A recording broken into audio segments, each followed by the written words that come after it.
Have you ever wondered how a single surname, passed down through generations, can hold the faint echoes of entire nations? How it can whisper of lost homelands and carry the weight of centuries-old wounds?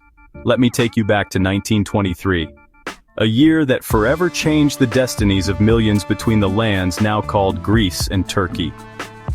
This was the time of the Lausanne Treaty, a deal between the new Turkish Republic and modern Greece. On paper, it was a clinical agreement to exchange populations, a diplomatic solution designed for the sake of peace. The sole criterion?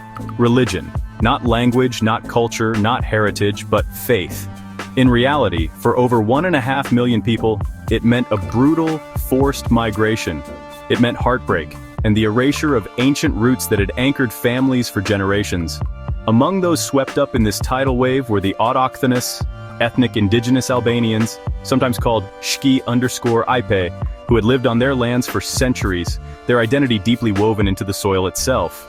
But they weren't alone. A rich tapestry of communities was torn apart. Orthodox Christians of Turkish descent, of Arab descent, and of Roma descent in Asia Minor were uprooted too, shoved across borders and dropped into villages and cities that were not their own, strangers in a supposed motherland. And here's where the story of surnames truly begins. When these refugee families arrived in Greece, their Turkish surnames were systematically transformed to fit the Greek tongue. This wasn't just a clerical task, it was an act of assimilation, a severing of a link to their past. For some, the change was subtle, sometimes just by tweaking a few letters, other times by adding new endings like oglu or idis. Let's look at a few. Karaoglu became Karaoglu. Pasa turned into Pasas. Mehmetoglu, that's now Mehmetoglu. Each alteration a small but significant erasure. Some names sound almost the same, a phonetic echo of a past life. Others became barely recognizable, their origins deliberately blurred by the need to fit in, to find safety, to survive in a new world. But why does this matter today? Because these altered surnames became unintentional living museums. They are artifacts of identity.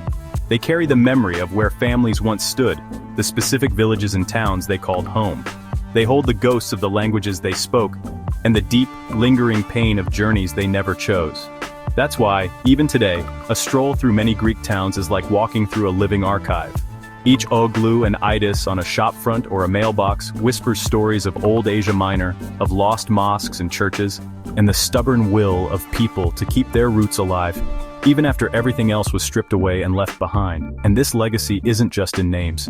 Demotic Greek, the everyday language, has absorbed countless words, adapted and transformed from the tongues of newcomers. It's a living, breathing record of a country's struggle to balance national identity with the complex reality of its people's survival.